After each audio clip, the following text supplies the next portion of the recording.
And without further ado, we're going to get started because we have a value-packed session for you. And again, just want to welcome you all into another wonderful global broker session. We're getting such great feedback, Denise and I, about the value that you're all finding in these. And it's exciting because every single month we're kind of zoning in and focusing on a new area of the world. And it's exciting to learn about our partnerships and all the opportunities there for our customers. So without further ado, I'd like to introduce you, if you don't know her yet, to Denise Talboy, someone who wears, I think, more than all the hats. She's doing a lot all the time for so many people. She's amazing. She has an amazing team who are on here as well today. But if you could all join me in really thanking Denise Talboy for coordinating these and being here. And Denise, I'd like to pass it over to you. Who are we talking to today? What are we about to learn? I do want to thank my team for joining in. Hey, Dina, Dane just came back from Zimbabwe, so you could probably talk about offline. That's where she was born.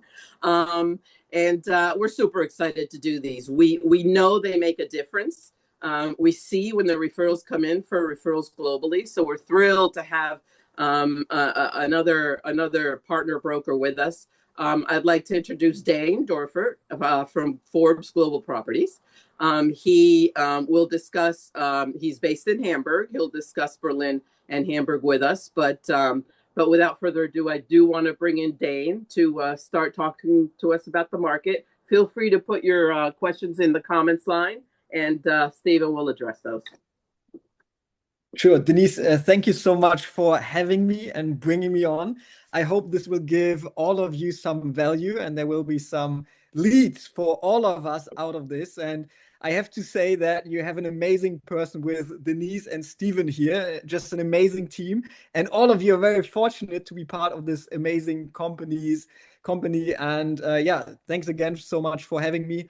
As said, if you have questions, just put them in the chat and we'll get back to the questions. So I have the honor to discuss Hamburg and Berlin. Our office is basically operating all of Germany.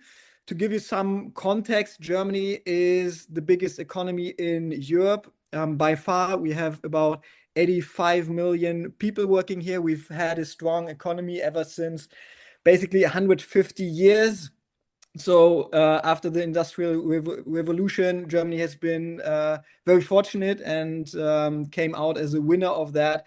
And therefore, we have lots of capital in the market for many years. And probably a lot of you know that because you have come across Germans. You'll find them in Zimbabwe, but you will also find them in Florida. And for sure, a lot more in Florida than there is in Zimbabwe.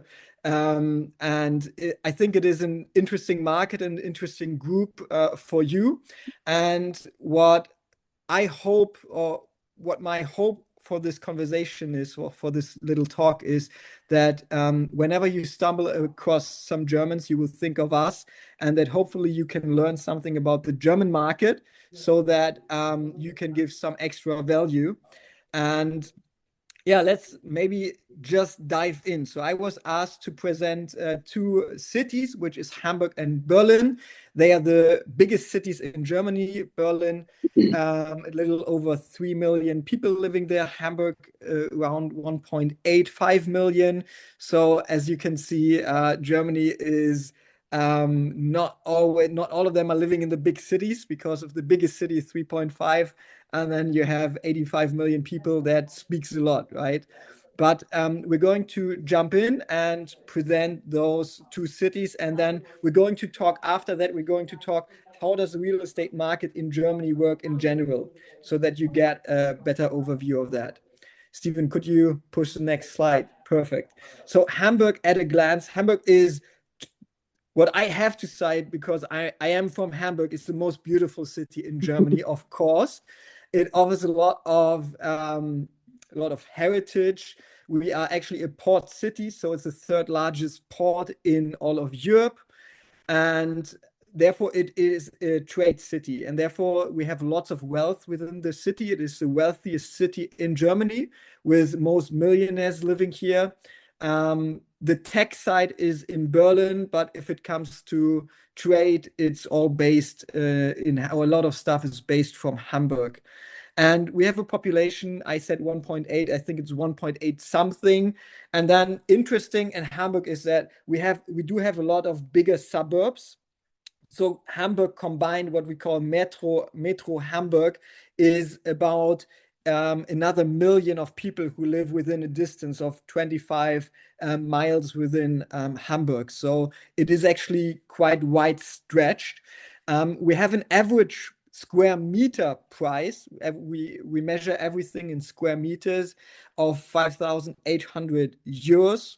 That is for that is the mid-range part for apartments as well as for houses. And then here you can see it for the apartment price and the house price. If we look at the top locations, you will find 20,000 for top luxury locations. You can find even more than that, but those are the 0.1%. So for example, this beautiful building that you see here, it's actually an opera house, and it is said to have the best sound in the world. So the sound is way better than the sound in the Sydney Opera House, which is world famous because the whole opera is basically hanging. So it's not standing on top, but it's all inside those huge glass buildings. It's hanging. And in that building, we do have 25 units. And those 25 units, for example, were more than 20,000. They were sold at around 25,000. But this is like the icon of the city, so to say. So to give you an idea, luxury will be up to 20,000. And then there's some, of course, they will be a lot higher than this. We have had and this is true for all of Germany, we have had a complete sellers market. So sellers it was possible to basically dictate the price as a seller because there were a lot of buyers and credits were very, very cheap. So for you guys to understand, usually we have a credit rate which is about 2 to 3% lower than it is in the US. So it's easier to finance in Germany. I financed my home with 0.48% in credit. So I pay the bank a few euros each month. And this was true for a couple of years. And then with that huge war in Ukraine and Russia, which is obviously big to us because here's Germany, here's Poland, and then there's Ukraine. So it's just one country between a war country. And that led to the process that the prices went down dramatically. We saw a price decline of 25%. But at the end of 21, the prices were, for example, like 50% higher than, so they gained about 50% within 3 years before that. So we're speaking of highs here. And if we look at the past 5 years, we had a rise of 18% over those 5 years. So this is not per anno, but this is in all of those 5 years. The better were definitely the first two, and then the last three were a little bit more complicated. And the average asking rent, just to give you an idea, in Hamburg is 14 euro per square meter. That is probably around $16, $16.50, something like that. So this is what you pay in net rent without the electricity and all the other bills that come just for the just as a cold rent. And we will look at Berlin next, just to compare those two, to give you an idea. So Berlin, as said, has a slightly higher population. The average price for apartments is at 4,500, and then for houses is 5,200. So it's quite a bit lower than Hamburg. But Berlin had over not the last 5 years, but the 10 years before, the prices were rising dramatically. So it caught up. So if we would look probably 15 years back, we would not even have half of the prices that you see here now. So it has caught up a lot. This is because Berlin for a long time was the cheapest capital in Europe. because we had East and West Germany 35 years back. And then when the wall came down and Germany was reunited, there was lots of uncertainty, and therefore Berlin was very, very cheap.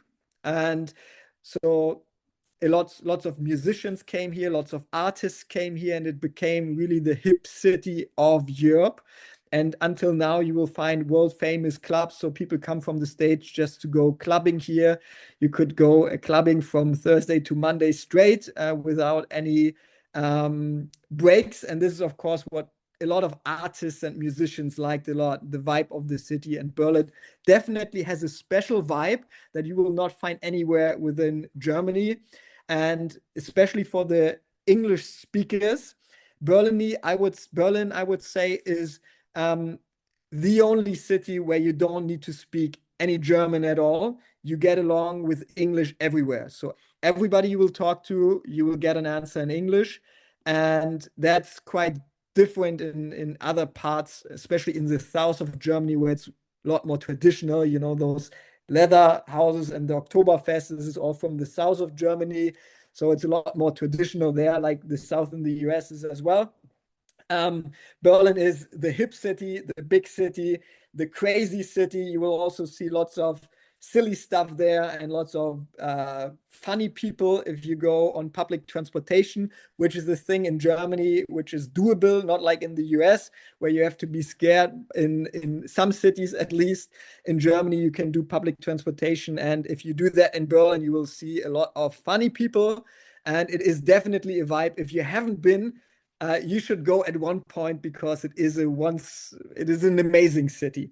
Yeah. And as in Hamburg, you will have around, for the luxury, you will have the same square meters on top.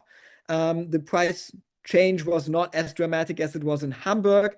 And the average asking price for rent, as you could see, is also slightly lower than Hamburg, but it has caught up dramatically. I think 15 years from now, you were probably looking at like €5. So it had a huge increase because it was a very popular city. And then, Stephen, we could go to the next page where we put it at those two cities next to each other. It's basically the same numbers, just next to each other, so you get a better overview. And then we can jump right to the next, where we brought you, or where we have explained how the real estate transactions work in Germany. It's a little different in the US. Because first of all, we don't have an MLS system in Germany. There's no MLS system. And this is one of the two biggest changes than it is in the US. And then we have a single broker representative. What does that mean? We have one agent. For example, if I'm the sales agent, I will also be the buying agent. So in one process, there's only one agent and one brokerage involved. There's not two brokerages involved or two agents involved in one transaction. So one agent is representing the seller and the buyer in one person. This is how 95% of the transactions work. In some rare cases, we have split deals where we work together with different agencies. But most transactions, not only with our company, but all over Germany, work with a single broker representative. So I think not having an MLS system and having a one broker solution is the biggest difference to the US. So what you usually do, or how the process in general works, we do have websites where people, if they're interested in buying a home, look. And there's two main pages that everybody would go to. It's in German, but you could also switch it to English. And then people would just type where they are looking, what's their budget, and then it would pop up. And then they would see the agent who's representing it. They would get in contact with the agent. And if the agent, if that person is going to buy, the agent will get the commission from both parties. So both parties pay the same agent the same amount. This is actually by law. It has to be the same amount. It cannot be it cannot be a different amount. So the seller and the buyer will have to pay the same amount. This is true for residential real estate. There is different laws for commercial real estate or for multi-family homes, but for single residence homes or units, this is actually by law. So people will look up the property. Then of course there will be a viewing with that agent. If it comes to an agreement and the price is accepted by the seller, there is going to be a notary appointment. So the notary in Germany works as a representative of the state. So it is a lawyer that can differentiate from basically from city to city. But in general, the notary is a lawyer as well. In some other, for example, in Hamburg, the notaries, they have to leave their job as lawyers to become notaries. But in most different states, you have like notary lawyer solutions where it's the same person. But in the process of being a notary, they represent the state and they see that everything, the whole transaction works very smoothly. And if the papers are signed within the notary, the notary will do the rest of the work, and the agent is basically out for a few weeks to months because he will have to do all the registration. That will take 4 weeks at the best case. It could also take up to sometimes 3 months, I would say somewhere in between. Usually we say it's 6 weeks to make sure. And then the buyer will have to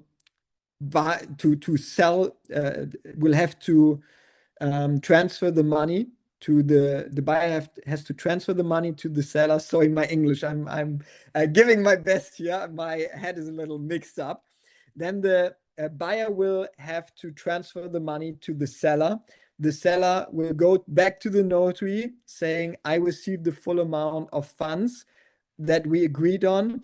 And then the notary goes back to the state officials and say, okay, we do have a legal contract, and now you have to put this name out and this new name in. And then the transaction is basically done. So the whole transactions, if you have found the buyer and you order the papers with the notary, from then until you will actually be found in the legal papers will take up to half a year. So it's kind of a slow process, but the whole process is very, very secured. So maybe you know a few Germans, we like law and order. And so everything is very secured. There's only very, very, very little room. You have to be very cheeky in order to get out of it, because everything is by law and order, and the whole process is very, very secure. So there's not much range for failure, I would say. Sure. Well, that's a great explanation of it. And first off, your English is perfect. You're doing a great job there. So don't worry about that at all. And we had a few questions come through, if you don't mind us asking them right now. Sure. Okay, so the first question was, listing referrals are great for you. How do you handle buyer referrals when you aren't just showing your listings? Yeah. See, so that's a difference from the German market. For us, buyer referrals, they can be very good. And of course, if you hand us referrals over, we will take care of them. But it is not that easy because the market is just so different. Because here's what people will do. If I will take care of somebody who's looking, because the market is so different, it will be very hard. Because if he is bound to me and then he sees something that is probably listed with a different agent, and let's say it's a good price. So then I will go to the other agent and say, hey, let's do a split deal. I have the buyer, you have the seller. And then if it's a good deal, the other agent will say, no, I don't do it. I sell it without another agent, so I have 100% of the commission. So this usually works only if you have an agreement with the buyer that he will pay your commission no matter what, but that means he would have to pay extra. Hmm. And other than that, the German market is just different. So for us, sellers is key, because if we have the sellers, we will also make sure we have the buyers. And then, of course, there is listings where it's interesting to bring the buyers. For example, in the luxury field, I was meant to come to that a little later, but in the luxury field, it's very, very slow in Germany because lots of Germans are leaving the country for political reasons, because of the war, it's quite close, because for tax reasons, because Germany is very high taxed, not like Florida. So therefore, a lot of people with wealth are leaving the country, which means that the luxury market is very, very slow. And therefore, if you have people who are looking at premium real estate, I would say make those intros, and we will make sure, and we can make it work for the luxury. But for the average homes, it's very hard, to be honest, just because the system is so different. Sure. Do you think, Dane, that we have to, when we have a buyer, we call you?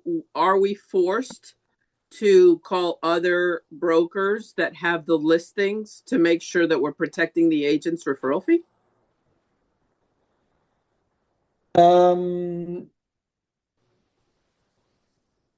I mean, buyer referrals are something very unusual in Germany. Okay. Just because how the market has evolved over the past 100 years. It's just not how it works. And I would just say it's very different, because if you would call from the US just randomly somebody who's listed a home, they might give you commission. They might even look at you and say, who are you and what do you want? If the buyer's interested, he should reach out to me. If he doesn't, then I don't care. So it's just a whole different set of ideas. Okay. So I would say if you have somebody who's looking in the northern part of Germany, you're definitely most welcome to contact us, and then we can take a look at the listing. We can also see how it's priced, and then we could reach out to the German agency and try to help you navigate. Okay. Because most agencies will be probably I don't know how they would react if they're not familiar with it. Okay. Got it. Yeah, That makes but if sense. it's so the whole leads market is really restricted in Germany, basically to sellers. So if you ever get in contact with the Germans who found a nice home, or you sold them a nice home in Florida, and you ask them what's going to happen with their home in Germany, and they say they want to sell it, you're most likely welcome to reach out to us. Also, if you have people who are looking to buy and you need advice or whatsoever, reach out to us. We'll make sure to help you guys out and to get the most benefit for your clients. But just saying here, the system is different. Therefore, those buying leads only work for luxury, I would say. Got it. Got it. That makes sense. Now we have a few other questions, if you don't mind, Dane, while we're Sure. here. So one of the questions while you were going through this 5-step process was, what about inspections? Could you tell us a little bit about that process? It's not like in the US. So we have one thing that we always put in the notary contracts is bought as seen. So that means that after the buyers has signed the papers, they cannot come back to the seller and say, hey, now we found this and you need to take care of it. They do have the right to have an inspection before. I would say probably, just from my guts, I would say probably 50% will do an inspection and 50% will not do an inspection. So, but it's not a regulated system like it is in the US. So it's basically what we always tell the clients: say, if you want to take a second look or you want to bring an expert, you're more than welcome. And then some people do it and some don't do it. But the process is so secure that they cannot come afterwards and say, hey, you didn't tell us this or that.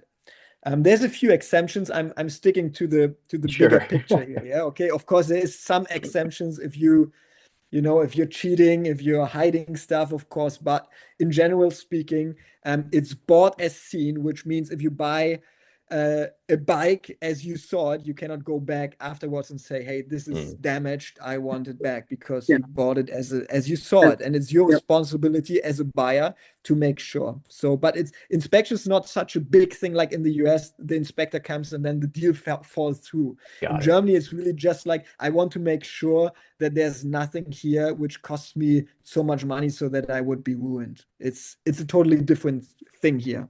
Okay, that makes sense. That makes sense. And another question, if you don't mind, again, this five-step process brought up a lot of great questions, is what about the negotiation of the offer? Could you walk us through the negotiation process? Sure. So if the deal is priced right, you will have quite a few offers, right? Some might be slightly lower, some might be higher. If it's valued too high, usually you get a lot of lowball offers. I don't know if it's the same in the States, but this is usually how it is here. Very similar, yeah. And yeah, so if there's an offer, we bring it back to, we have to bring it back by law. We have to bring it back to the owner and to the seller. And then we discuss with the seller. And if he likes the offer, or if we are able to bring him down, which is part of our job to negotiate, and it is accepted, then the deal goes through. And if not, then not. So it's basically, I mean, there will be a written offer. It's not binding. So there's no binding offers, because I know there's different, in Austria, for example, if you write an email with an offer in Austria, even though it's not accepted in the first place, they could come back to you even a year later and force you to stand on what you gave as a written offer. So it's nothing like that in Germany. So you receive an offer. Usually what we try to do is receive multiple offers. If you have some lowball offers, that helps obviously to, if there's a nice offer at some point, to make that shine in a brighter light.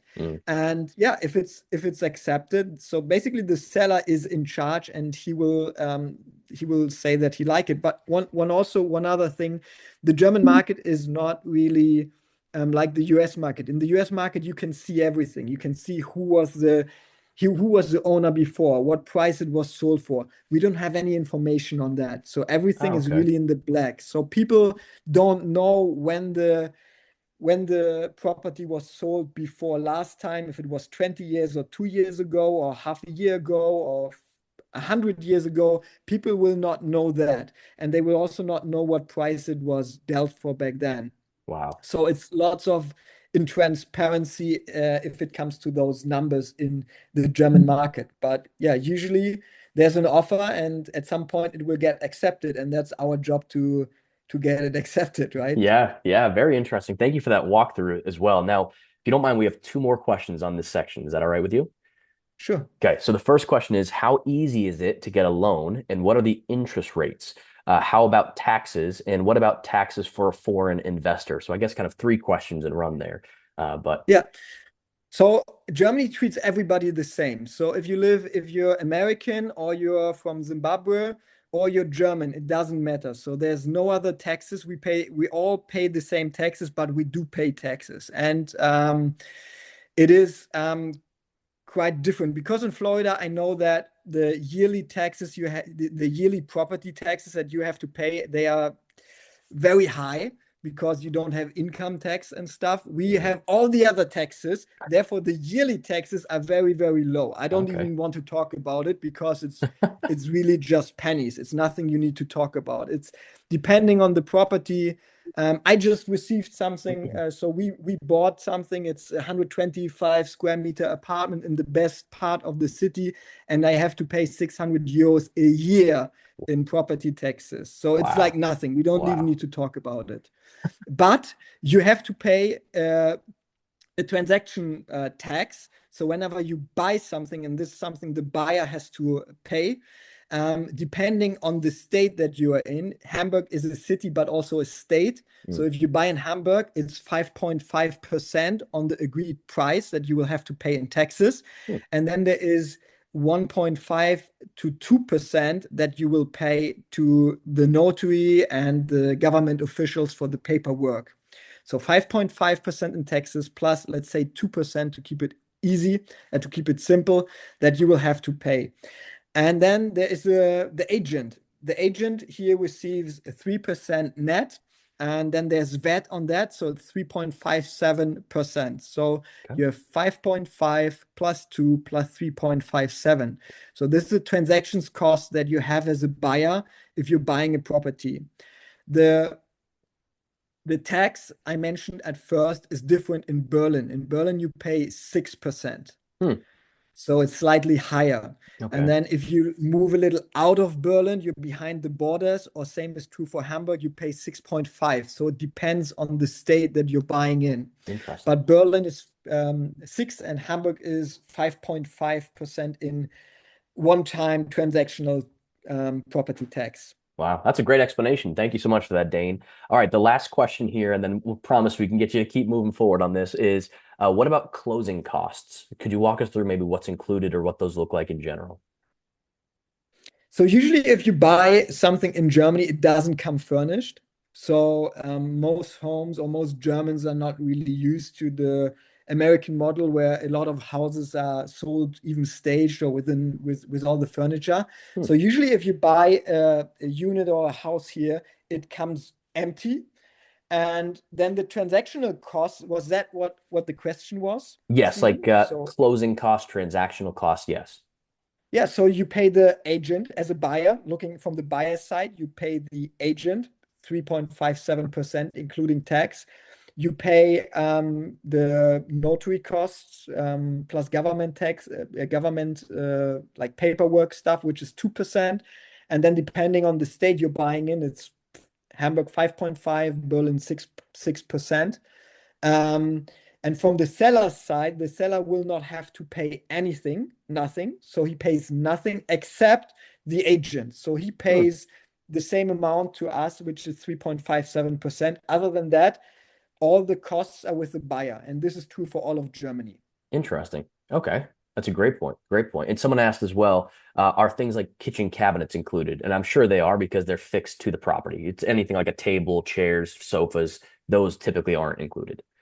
Yeah, kitchens usually kitchens are included if you buy them. That's a little trick that you can push to get your taxes a little down at least, Oh, because by tax law, so there's different laws.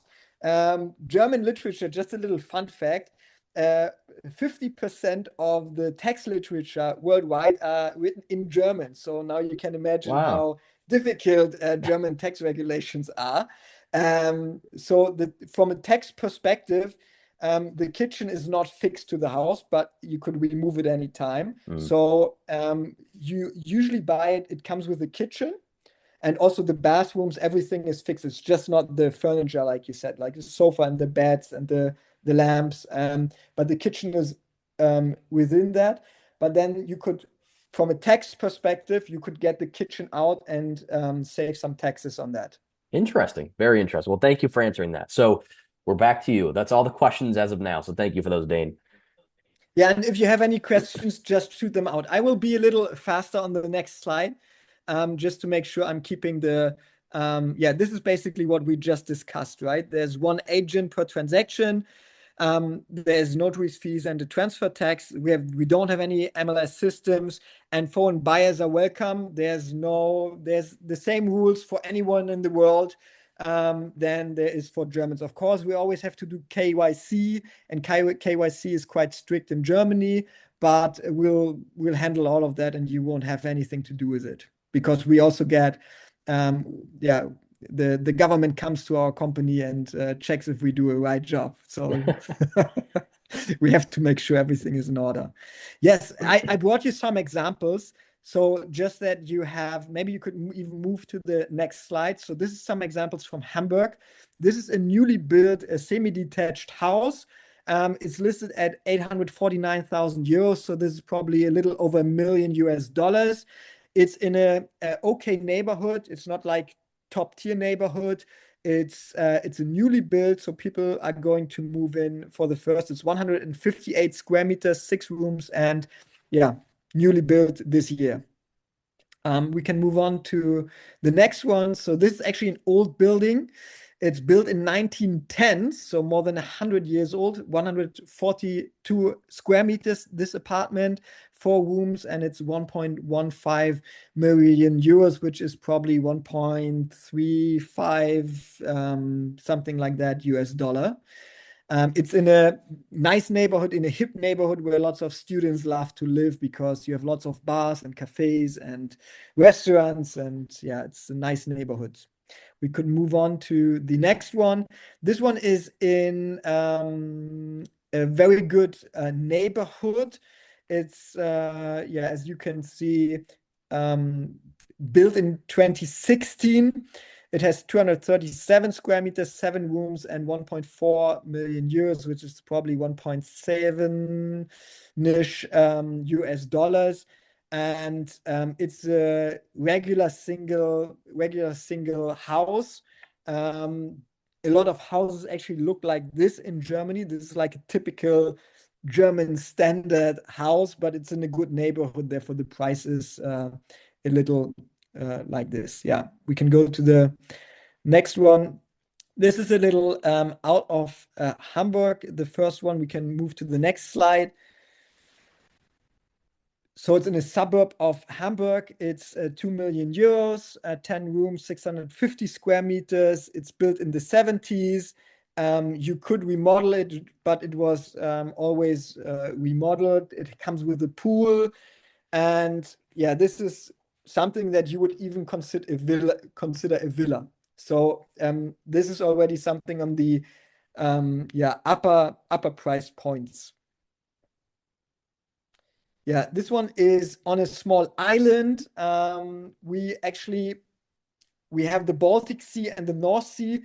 From the place where I'm sitting at the moment, I would need around 40 minutes to the Baltic Sea, and then around 1 hour 15 to the North Sea. So we have something like the Hamptons that you have in New York.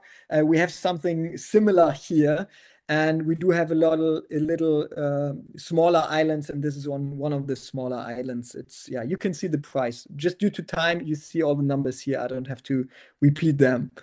And then this is a typical apartment in the good part of Hamburg. It's in a old house that has been remodeled. It's built in 1900, as you can see, and it's yeah, a remodeled apartment that we're selling at around 3 million US dollar, a little more than that. And it's in the best part of the city, but it's only an apartment with 166 square meters. Yeah. And then we could look at the luxury, a little bit into the luxury market to give you an idea. Looking at the time, let's jump to the next slide. So we have one in Berlin here that is actually, that is really amazing. It's a once in a lifetime chance because it's one of the most secure buildings within Germany. It's in the National Bank of Germany. And you're looking directly at the Gendarmenmarkt, which is historically absolutely amazing. It's just an amazing piece of land that you have. And within that bank, there's actually only 8 units, and this is by far the biggest unit. So this is really something that you don't get to see every day, and it's priced at 7.5 million euros. Okay, let's jump to the next one. This is in Kitzbühel, actually Austria. So don't write an offer here because of what I just told you. Don't write an offer that you don't mean because you can get into trouble for that. It's a nice chalet. Kitzbühel is actually, it's probably like Aspen in the States. So it's like the very chic ski resort place where people go, and you will find lots of luxury, and lots of Europeans with enormous amounts of money have chalets to go skiing in wintertime. Yeah. Let's jump to the next. This is also an amazing one, Sky Pearl in Frankfurt. Frankfurt has the only skyline in Germany due to restrictions. So it's the only city where you will find skyscrapers like you have it in Miami, for example, or lots of other cities. But this is why it's also, Frankfurt is a banking hub of Europe. It used to be London, with London leaving the EU. Now it's Frankfurt, and we have lots of transactions going through, and you have some very unique yeah, possibilities here. So this is also something, maybe you have someone in mind who could be interested. The seller is also, there's room to negotiate. Let's put it like this, quite a bit. Yeah, and then we could jump to the next. So what is the process? If you have somebody who wants to, you ever stumble upon somebody who wants to sell, you basically just connect us and I will get back to you. I will make sure that I'm the person to handle it. If it's not like 1,000 agents, I will make sure to handle it myself and to help you out and to see, and then refer you to somebody in my team.